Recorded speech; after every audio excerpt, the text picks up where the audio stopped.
नमस्कार मित्रों। आज हम एक ऐसी किताब की यात्रा शुरू करने जा रहे हैं जो आधुनिक भारत की आध्यात्मिक चेतना की सबसे ऊंची चोटी पर खड़ी है। यह किताब सिर्फ लिखी नहीं गई, यह अनुभव से उपजी है, साधना से निकली है और मानव अस्तित्व के सबसे गहरे सवालों का उत्तर देती है। मैं बात कर रहा हूं श्री अरविंद की महान रचना द लाइफ डिवाइन की। यह किताब मानव जीवन को एक नई दृष्टि से समझाती है, जीवन को संघर्ष, भय, जन्म मृत्यु, कर्म और भाग्य के दायरे में नहीं बांधती, बल्कि यह कहती है कि जीवन स्वयं ईश्वर की विकसित होती चेतना है और मनुष्य, चाहे वह जानता हो या नहीं, दिव्यता की एक लंबी यात्रा पर है। लेकिन इस पुस्तक को समझने से पहले हमें श्री अरविंद को समझना चाहिए। श्री अरविंद सिर्फ दार्शनिक या योगी नहीं थे, वे चेतना के वैज्ञानिक थे। उनकी जीवन यात्रा असाधारण थी। बचपन में ही उन्हें इंग्लैंड भेज दिया गया, जहां उन्होंने पश्चिमी साहित्य, राजनीति, इतिहास और दार्शनिकता का गहन अध्ययन किया। वे 9 भाषाएं जानते थे और उनकी प्रतिभा इतनी तेज थी कि उनके शिक्षक भी हैरान होते थे कि यह युवक किस मिट्टी का बना है। लेकिन इंग्लैंड में पढ़े इस तेजस्वी युवक का जीवन तब बदल गया जब वह भारत लौटा। यहां उन्होंने देखा कि भारत गुलाम है, टूटा हुआ है और उसके भीतर जो प्रकाश है वह धुंधला हो चुका है। अरविंद राजनीति में उतरे, क्रांतिकारी आंदोलन का नेतृत्व किया, जेल गए। लेकिन जेल में जो हुआ वह भारतीय इतिहास में अद्भुत घटनाओं में से एक है। जेल की नीरव रात में, एकांत में, दर्द और संघर्ष के बीच अचानक उनके भीतर एक विशाल प्रकाश उतर आया, एक शांत विराट चेतना। वे लिखते हैं कि उन्हें लगा जैसे किसी ने पर्दा हटा दिया हो और वे पहली बार दुनिया को उसकी वास्तविकता में देख रहे हों। उन्हें दिखाई दिया कि हर वस्तु, हर कण, हर जीव में वही एक चेतना है जिसे हम ईश्वर कहते हैं। उस अनुभव के बाद राजनीति उनके लिए छोटी लगने लगी, सीमित लगने लगी। वे देश से नहीं हटे पर लड़ाई का मैदान बदल दिया। अब वह लड़ाई बाहर नहीं, भीतर थी, मानव चेतना को विकसित करने की लड़ाई। पांडिचेरी में उन्होंने योग, साधना, चिंतन और दिव्यता की अनुभूति को मानव जाति के लिए एक नया मार्ग बना दिया। द लाइफ डिवाइन उसी मार्ग का विस्तृत विधान है। किताब की शुरुआत ही एक ऐसे स्वर से होती है जो बताता है कि मनुष्य कितना अधूरा है और फिर भी कितना दिव्य है। अरविंद कहते हैं कि मनुष्य सिर्फ मिट्टी और मांस का ढांचा नहीं है, वह एक अनफोल्डिंग है, एक खुलता हुआ कमल। वह एक बीज है जिसमें एक दिव्य वृक्ष छिपा है, लेकिन वह अभी पूरी तरह प्रकट नहीं हुआ। जब हम अपने जीवन को देखते हैं, उसमें दुख है, संघर्ष हैं, गलतियां हैं, भय हैं, तो हम सोचते हैं कि शायद जीवन का कोई अर्थ ही नहीं है। लेकिन अरविंद कहते हैं कि जीवन एक प्रक्रिया है और हर प्रक्रिया की तरह हमारी चेतना भी एक अवस्था से दूसरी अवस्था में बढ़ रही है। हम जो आज हैं वह अंतिम नहीं है। हमारे भीतर एक संभावित मनुष्य छिपा है और उस मनुष्य के भीतर एक संभावित देवता छिपा है। ब्रह्मांड के बारे में श्री अरविंद का दृष्टिकोण अद्भुत है। वे कहते हैं कि दुनिया बाहर नहीं, दुनिया ईश्वर का ही अनफोल्डिंग है। जैसे बीज में वृक्ष छिपा है, वैसे ही ईश्वर में यह ब्रह्मांड छिपा था और धीरे धीरे प्रकट हुआ। हम ईश्वर को कहीं ऊपर ढूंढते हैं, लेकिन अरविंद कहते हैं तुम ही ईश्वर हो, बस अभी पहचान नहीं पाए। जब हम पूछते हैं कि दुख क्यों है, संघर्ष क्यों है, अज्ञान क्यों है, तो अरविंद का उत्तर बहुत ही सूक्ष्म और सुंदर है। वे कहते हैं कि अज्ञान कोई गलती नहीं है, अज्ञान विकास का हिस्सा है। जैसे कोई बच्चा चलना सीखने से पहले गिरता है, वैसे ही चेतना अपनी यात्रा में संघर्ष से गुजरती है। दुनिया इसलिए बुरी नहीं है, दुनिया इसलिए अपूर्ण है क्योंकि वह अभी यात्रा में है। श्री अरविंद की सबसे बड़ी शिक्षा यह है कि विकास सिर्फ शरीर का नहीं, चेतना का भी होता है। विज्ञान कहता है विकास जैविक है, लेकिन अरविंद कहते हैं यह अधूरा सत्य है। जीव का शरीर बना, मन विकसित हुआ और आगे चेतना विकसित होने वाली है। हमारी यात्रा पदार्थ से शुरू होती है, फिर जीवन, फिर मन, और अब मनुष्य एक ऐसे मोड़ पर है जहां वह चेतना के अगले चरण में प्रवेश करने वाला है। श्री अरविंद इसे सुपर माइंड कहते हैं। मन के बारे में उनकी दृष्टि बहुत सुंदर है। वे कहते हैं कि मन एक अद्भुत उपकरण है, लेकिन सीमित है।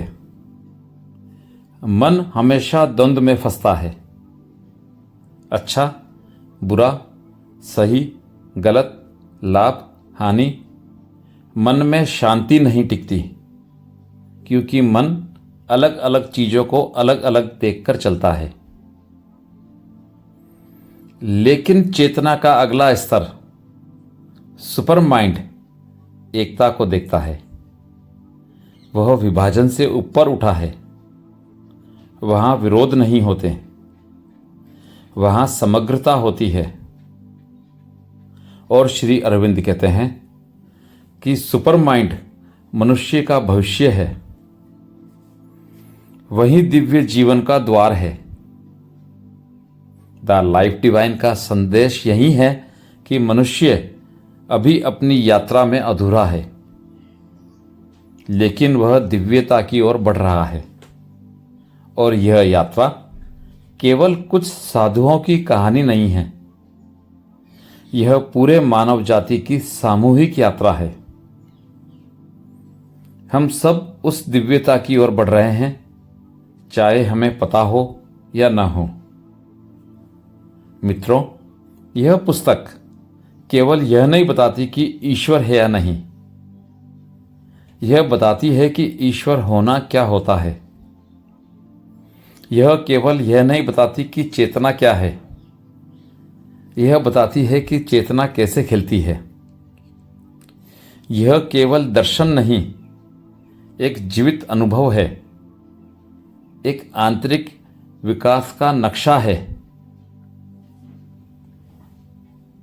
हम जीवन की शुरुआत, चेतना की यात्रा और श्री अरविंद के उस सूक्ष्म दृष्टिकोण तक पहुंचे थे जहां वे कहते हैं कि मनुष्य सिर्फ एक जीव नहीं, बल्कि दिव्यता की ओर खुलता हुआ एक द्वार है।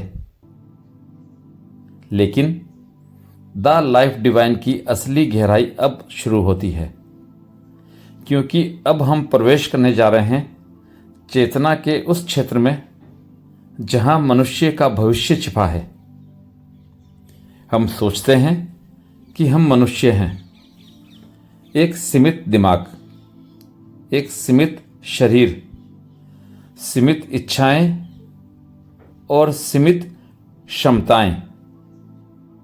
लेकिन श्री अरविंद कहते हैं कि यह मनुष्य पूरा नहीं है, यह सिर्फ प्रस्तावना है। मनुष्य वह बिंदु है जहां प्रकृति अपने अगले रूप की ओर छलांग लगाने वाली है, और यह अगला रूप केवल भौतिक नहीं है, यह चेतनात्मक है। शरीर की सीमाएं वही रहती हैं, लेकिन भीतर का प्रकाश बढ़ने लगता है। मन में इतना शांत और विशाल आकाश खुलता है कि हमें लगने लगता है कि हम उसी अस्तित्व का हिस्सा हैं जिसमें यह ब्रह्मांड नाच रहा है। यहीं से शुरू होती है सुपर माइंड की यात्रा। सुपर माइंड, यह शब्द सुनते ही लगता है कि यह शायद कोई कल्पना होगी, लेकिन द लाइफ डिवाइन में ये सुपर माइंड कोई कल्पना नहीं है। यह वह चेतना है जहां सत्य टुकड़ों में नहीं, पूर्णता में दिखाई देता है। जहां मन टूटता है वहां सुपर माइंड जुड़ता है। जहां मन डरता है वहां सुपर माइंड प्रस्फुटित होता है।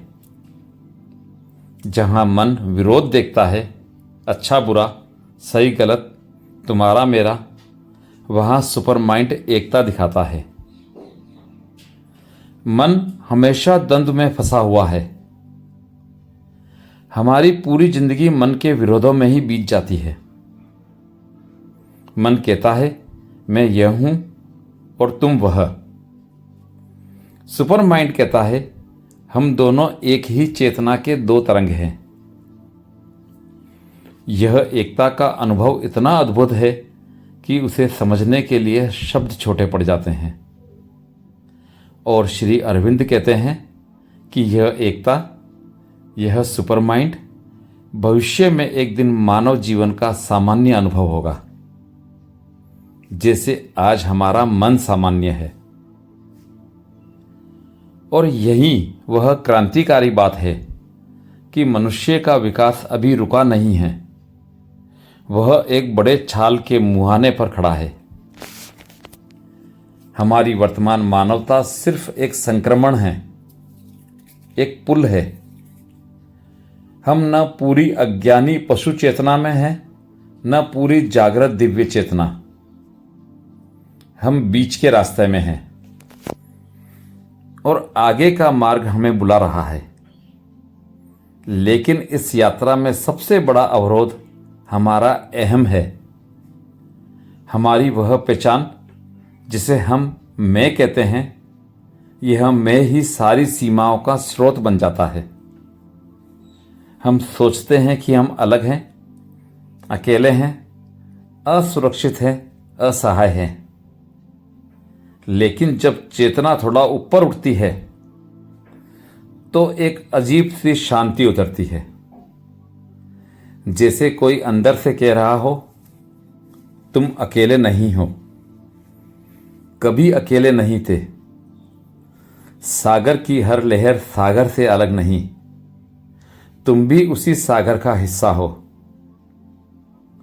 द लाइफ डिवाइन का वास्तविक अनुभव है।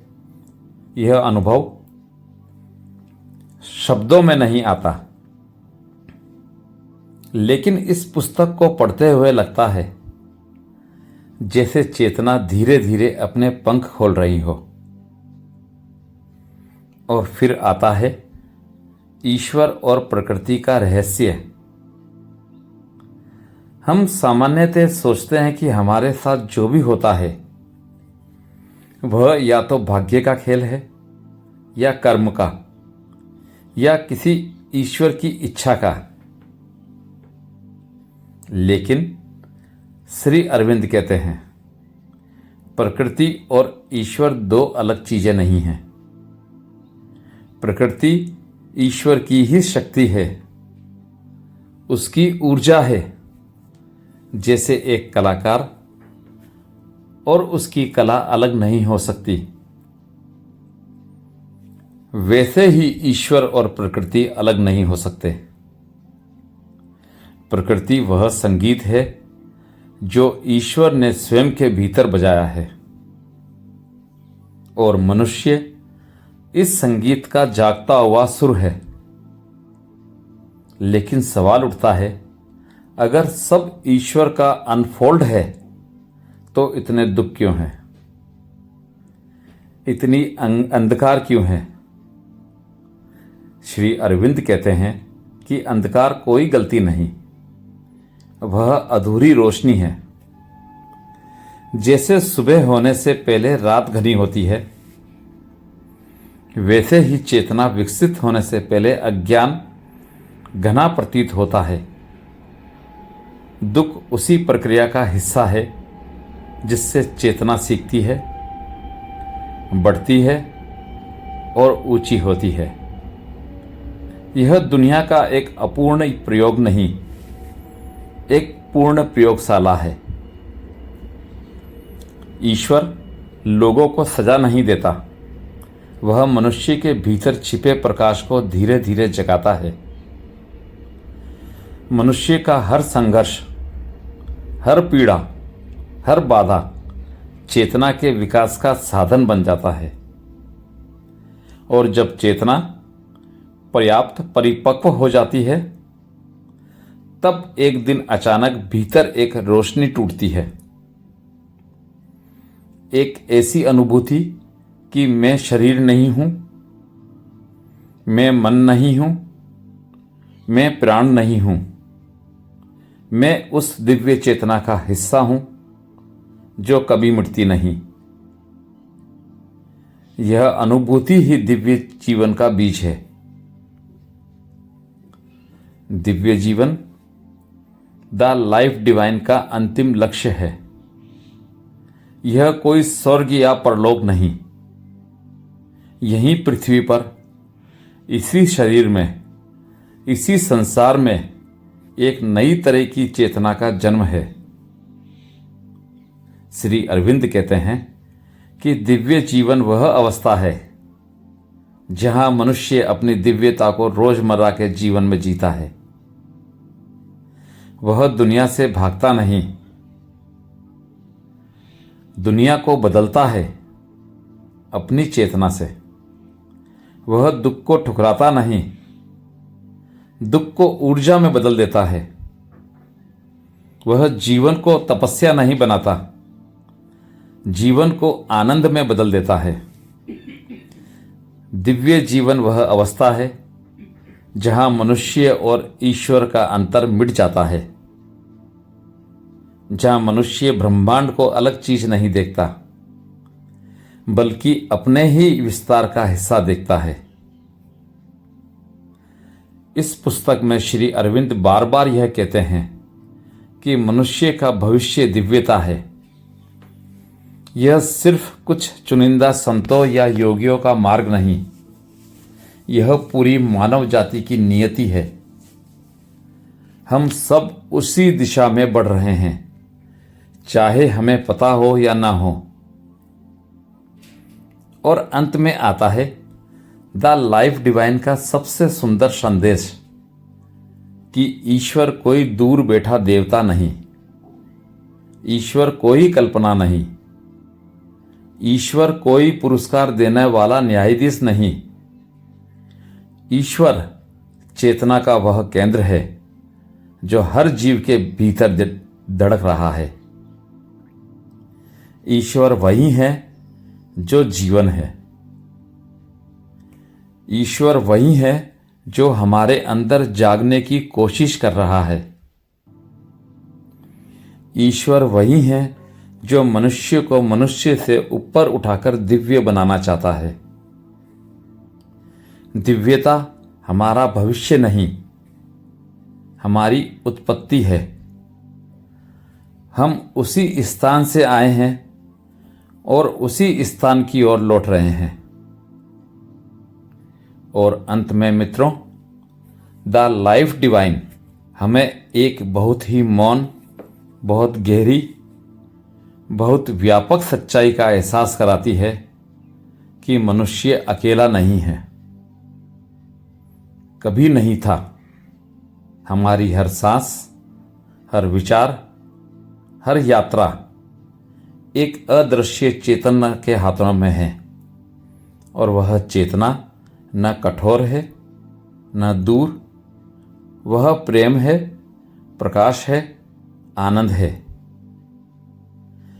मनुष्य की यात्रा वहीं समाप्त होती है जहां वह आरंभ हुई थी, ईश्वर में, चेतना में, पूर्णता में।